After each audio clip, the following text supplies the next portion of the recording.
So, from the very beginning, you are told that you are divine. Mm.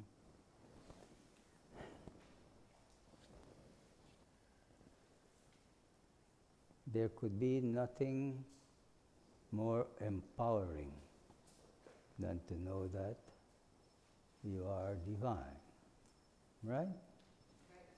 And this divinity, who you are, is of the nature of Sat Chit Ananda, absolute existence, absolute knowledge, absolute bliss. Words cannot describe it. The mind cannot think it. It is to be experienced. But the yogis, the rishis, in their compassion, try to give you an idea. Say it's of the nature of Satchitananda, absolute existence, absolute knowledge, absolute bliss. That thou art, you are that. But it is functioning through these three bodies: physical body, astral body, causal bodies. And these bodies are made up of systems. In the physical body, you have 11 main systems. You can divide it or into finer parts, but mainly 11 systems, right?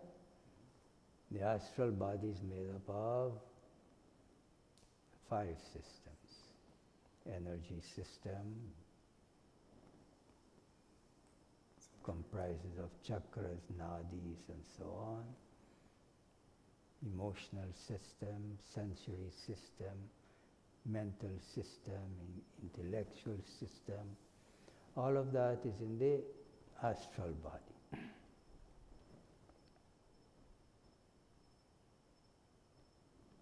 The causal body, as one system, is called the Anandamaya Kosha, the blissful system.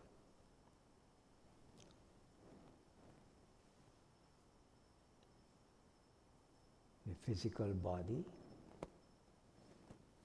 made up of these systems, which are all composed of elements: earth, water, fire, air, ether.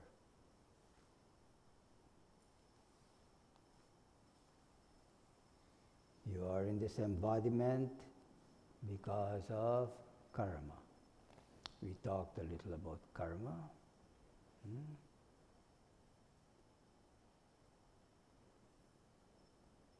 But this embodiment, the cause of it, is what is called prarabdha karma. P-R-A-R-A-B-D-H-A. Prarabdha karma.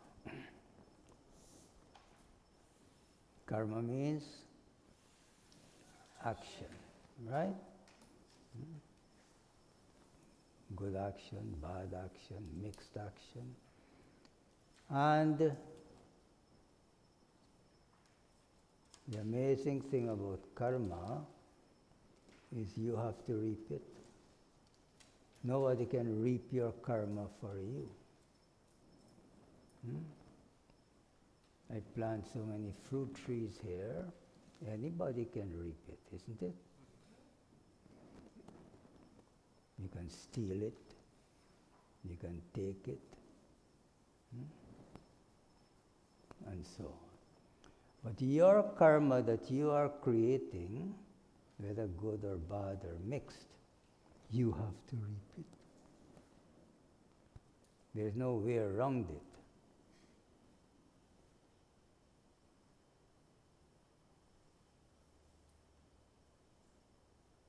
So,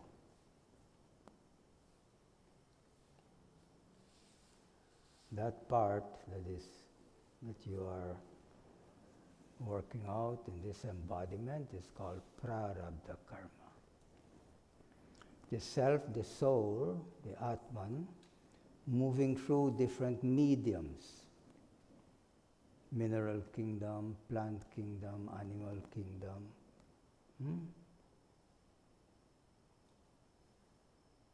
Experiencing so much as it moves through.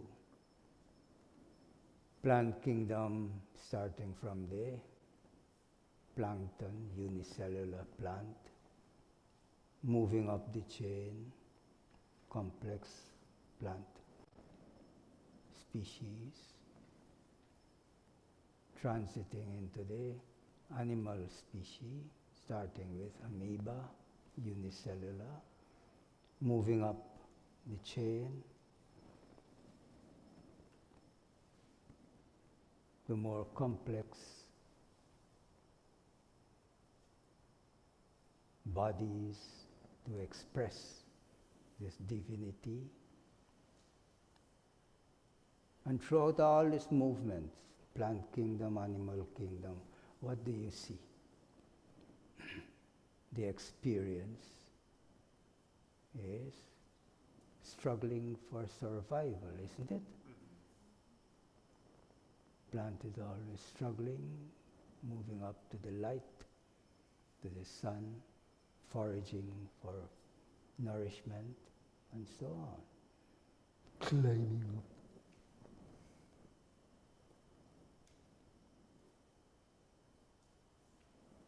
Plant animals is the same thing. All the time, struggling to survive. When it transits now into human species, what is predominating there? The nature to survive and to procreate. So harvesting all these experiences from the plant kingdom, mineral kingdom, plant, animal,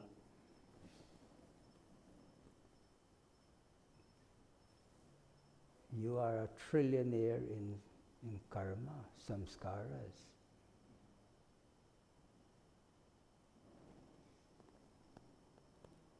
You have a big bank balance. That is called sanchita karma. S-A-N-C-H-I-T-A, sanchita karma.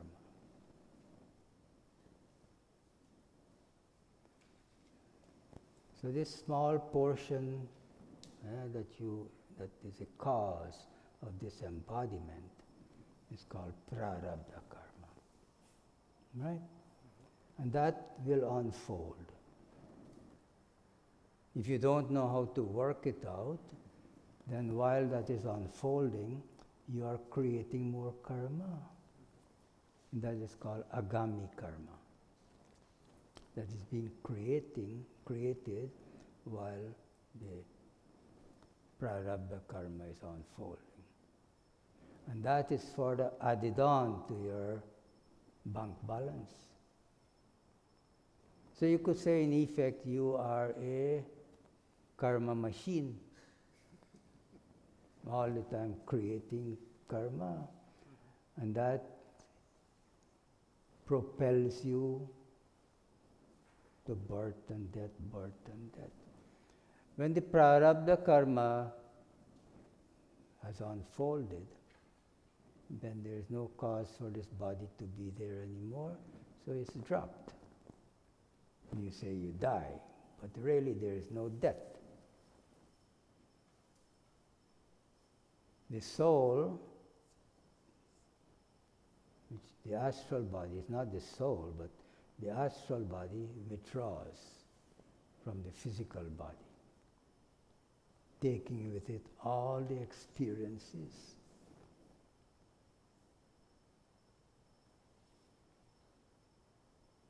And that is what determines where you'll born, how you'll born, and so on.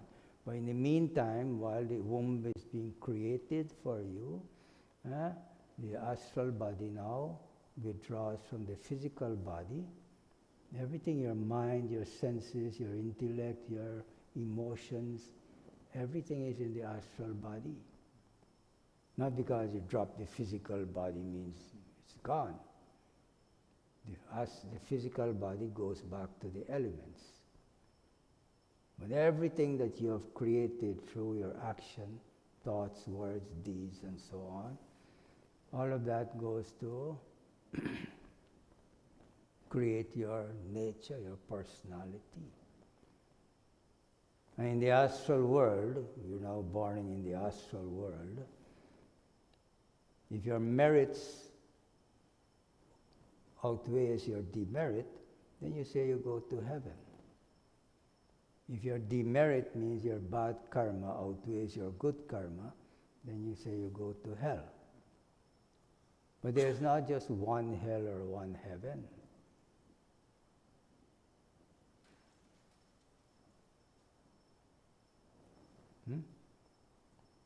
You have the mafia killing, torturing people all the time. And in my childhood, I was hungry, and I stole one of my neighbor's mango. Would both of us go to the same hell? Huh?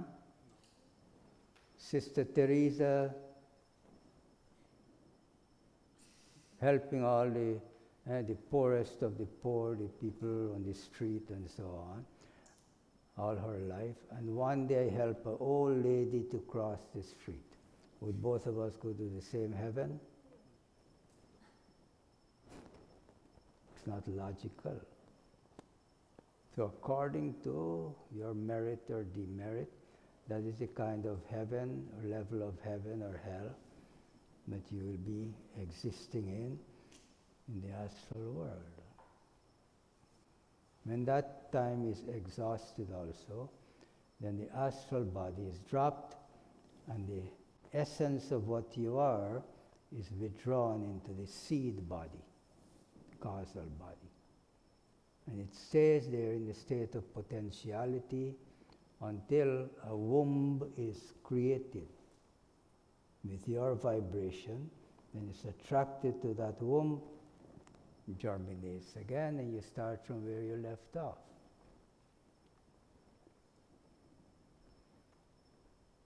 This is called vasanas, your nature that you have created. It's not that God favored this person and the other person is cursed. It's your nature that you have created. And that determines where, how, when, and so on, you will reborn.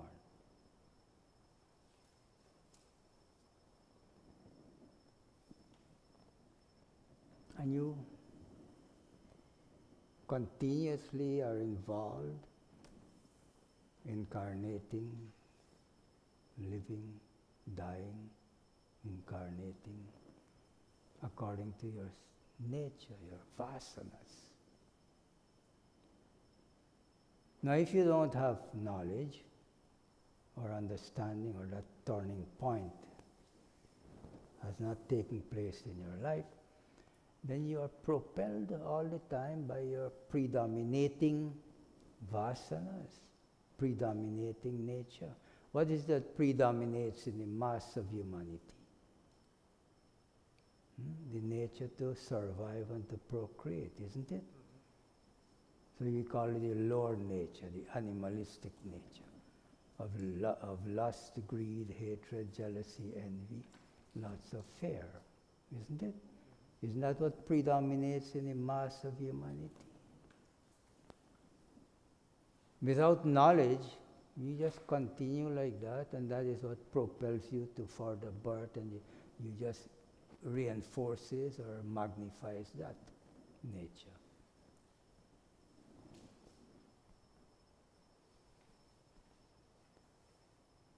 But by the grace of God, you say, you might wake up and ask question, is this all there is to life? There must be more. And you observe how people are immersed in that nature. On the lower level, the level to just survive, Because in this state of evolution or embodiment, God invested in you very high technology. In the animals and so coming up, there is mind, there are senses, isn't it? I mean, they are guided by their instinct and so on. As a human being now, you are blessed with higher technology. You not only have this human body, which is such an amazing evolution,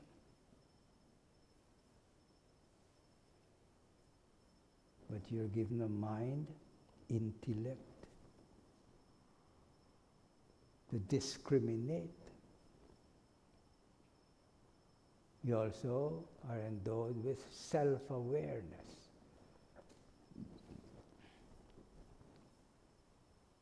And the reason why you're blessed with that is because all of this is because you can accelerate your evolution.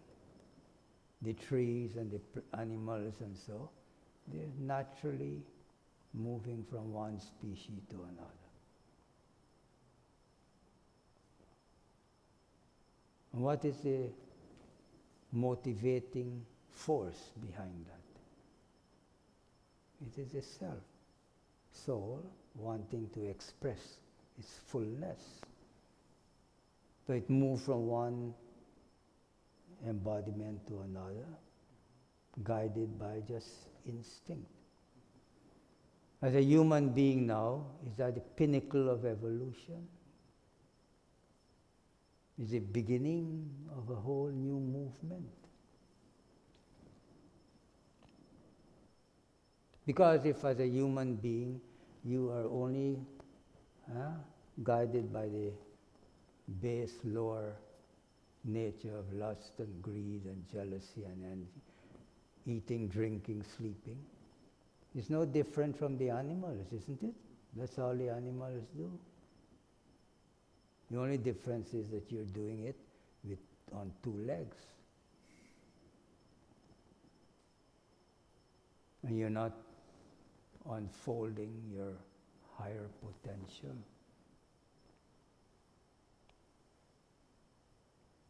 It's not until that turning point takes place in your life that you will ask question.